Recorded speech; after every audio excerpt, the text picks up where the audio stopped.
El hallazgo de 3 cuerpos de infantes, tumbados uno al lado del otro, con las manos atadas y sin cabeza, hizo presagiar a las autoridades que se encontraban frente al resultado de un culto satánico. Sin embargo, la formación de un grupo específico de investigadores llevó a dar con la clave del brutal descubrimiento. Estaban ante un peligroso criminal en serie.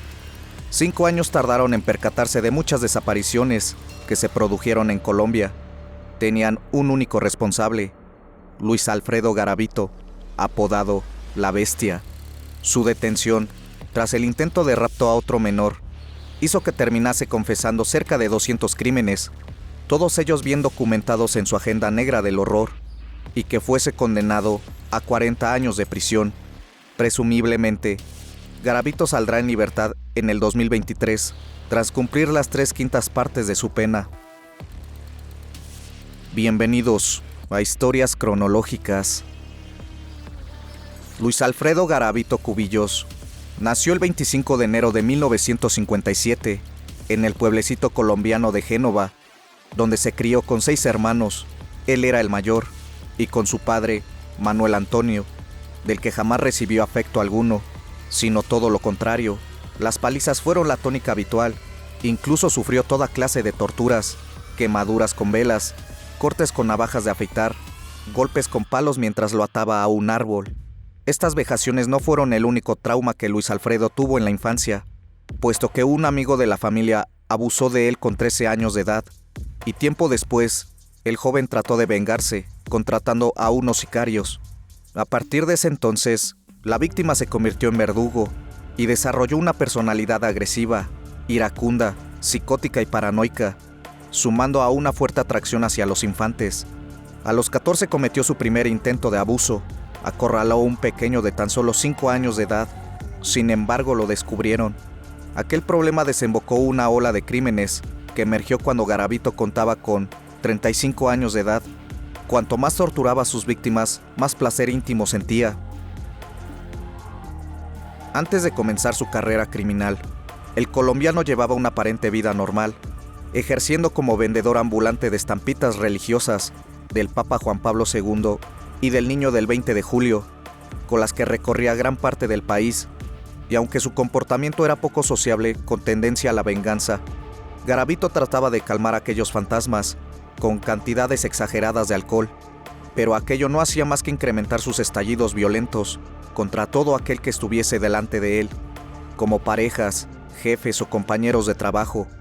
Garavito finalmente cruzó la línea en 1992, una época en la que Colombia se encontraba sumida en una guerra civil, donde miles de ciudadanos lo perdieron todo, acabaron en la calle, y por lo que cientos de niños se quedaron huérfanos. Esto sería el blanco perfecto de sus abusos. Nadie los echaría en falta si desaparecían. Así fue como, durante los siguientes 5 años, Garavito perpetró cientos de asesinatos movido por un impulso. Según él, todo sucedía de repente y sin planificación. Este criminal planeaba cada asalto y tortura con sumo cuidado. Para evitar ser descubierto, cambiaba continuamente de aspecto y se disfrazaba de sacerdote, granjero, anciano, vendedor ambulante y profesor. Después elegía a los menores entre 6 y 16 años de edad, que vagaban por las calles en busca de comida o simplemente de cariño, y se acercaba ofreciéndoles alimentos, regalos o prometiéndoles dinero. Una vez que captaba su atención y se ganaba su confianza, los animaba a dar un paseo hasta cansarlos, mientras él se iba bebiendo una botella de brandy. Cuando estaba lo suficientemente ebrio, los arrastraba hasta un lugar apartado e iniciaba una tanda de torturas. Según los informes forenses, los cuerpos encontrados presentan signos de sufrimiento extremo. Atados de pies y manos, los golpeaba y pisoteaba en el estómago, pecho, espalda o cara. Los marcaba, cortaba o cercenaba con cuchillos o destornilladores, para después abusar de ellos brutalmente. Solo alcanzaba el clímax íntimo cuando los cortaba. Tras los delitos, Garavito abandonaba los cuerpos en algunos terrenos abandonados. Tuvieron que pasar varios años para que las autoridades descubrieran los restos óseos de estos infantes, en los que inicialmente creyeron que correspondían a ritos satánicos. Los primeros se encontraron a finales de 1997 y eran los cuerpos inertes de 3 niños que permanecían juntos, sin ropa, maniatados y con las gargantas seccionadas. Ante la escena, las autoridades iniciaron la inspección ocular de la zona en busca de pruebas. A pocos metros de esta especie de fosa, localizaron una nota manuscrita con la dirección La novia de Garavito. Cuando arribaron al domicilio y registraron la estancia, no hallaron ni restos del asesino, pero sí varias bolsas con sus pertenencias, entre ellas. Ante la magnitud de los hechos, la policía creó un departamento especial para capturar al fugitivo. En los siguientes 2 años, la búsqueda fue inalcanzable. Sin embargo, Garavito jugaba con todo a su favor. Sus constantes cambios físicos y la utilización de disfraces y nombres falsos. Esto dificultó su detención, mientras los investigadores no paraban de desenterrar a niños mutilados en más de 60 ciudades. El apodado como la Bestia, el Monje o el Monstruo de Génova continuaba cometiendo sus delitos, hasta que el 22 de abril de 1999, un indigente salvó a un menor de acabar como el resto, torturado y bajo tierra. Garavito lo raptó en plena calle y tras llevarlo a una zona boscosa, empezó a intimidarlo. Los gritos de la víctima alertaron a una persona sin hogar que estaba cerca, y el que no dudó en tirarle piedras a este sujeto para espantarlo. Así como el infante escapó y la policía lo detuvo, al fin, a Luis Alfredo Garavito. Al inicio del interrogatorio, el sospechoso negó ser el responsable de la muerte de 114 víctimas, todas ellas documentadas gracias a la agenda confiscada por la policía en la casa de su novia de Garavito. Aún así, el detenido se mantuvo firme negando todo, pero las autoridades empezaron a acorralarlo, primero con pruebas.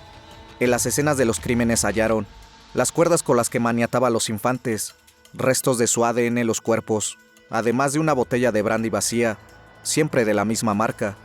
También lograron hacer un croquis de sus movimientos en los últimos años, y que coincidían con las fechas de los asesinatos, viajes en autobús, estancias en hoteles, denuncias por altercados en estado de embriaguez, pero los agentes siempre llegaban tarde. Ninguno de estos indicios hizo que Garavito se viniese abajo. Solo sucedió cuando un miembro científico le puso delante un estudio detallado de la forma en la que terminaba a sus víctimas. Ver y escuchar en boca ajena sus propios actos criminales lo derrotaron, y no paró de hablar en las siguientes 12 horas. Pidió un mapa y también la agenda donde tenía documentados los crímenes. Entonces, señalando el plano, dijo: «Aquí enterré todos los cuerpos». Uno por uno desglosó las fechas, las ciudades y cada detalle escrito al lado. 1, 2, 3, 4, dependiendo de cuántos menores hubiese terminado en cada localidad. En sus palabras dijo: «Pido perdón a Dios, a ustedes y a todos aquellos a quienes yo haya hecho sufrir». Espetó durante la confesión, y aunque aseguró que no tenía ninguna perversión íntima y tampoco era homo, Garavito confirmó ser el responsable de la muerte de 140 niños. La absoluta frialdad con la que describió cada ataque, sin temblarle la voz siquiera, conmocionó a los presentes. También dijo: «Cada vez que yo bebía alcohol, me daba por ir a buscar una nueva víctima. Aquella fuerza extraña que decía dominarlo por completo le llevaba cada noche a cazar nuevas víctimas y a practicar ritos satánicos con sus cuerpos. Hice un pacto con el diablo», soltó para justificar las macabras vejaciones, además de resaltar los presuntos malos tratos recibidos por su padre.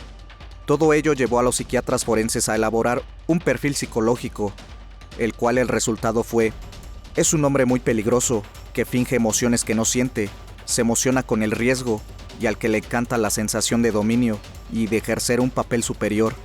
La excusa del alcohol no tuvo cabida para los expertos, que le examinaron porque era consciente de lo que hacía. De hecho, uno de los investigadores explicó durante el juicio que Garavito siempre seguía un mismo patrón en su ritual de la muerte. Llevaba a sus víctimas maniatadas a lugares solitarios, los obligaba a practicar intimidad con él, con cuchillas les rasgaba la espalda, finalmente los remataba con una punzada con un arma blanca en la costilla izquierda.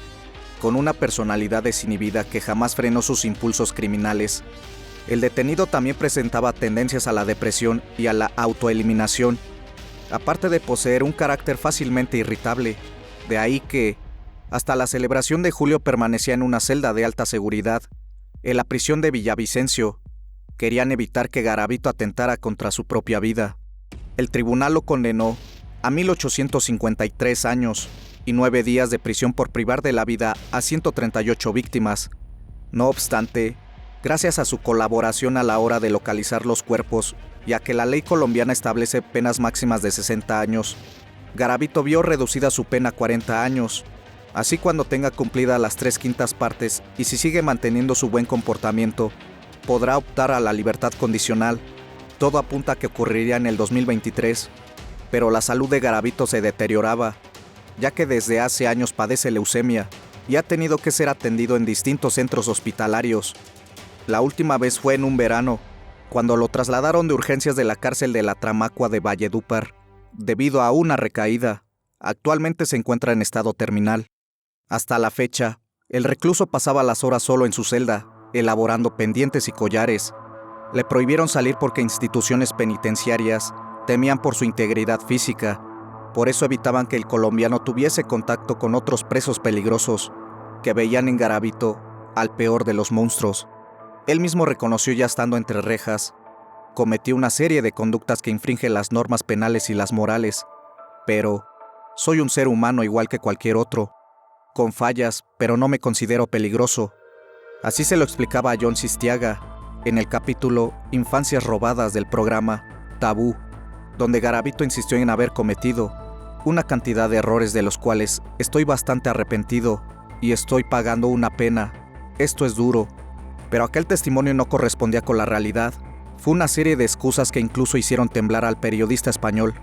Él dijo: ahora entiendo que esa mirada sin vida fuera capaz de hipnotizar a todos aquellos infantes, de bloquearles, porque esa mirada da miedo, decía Sistiaga.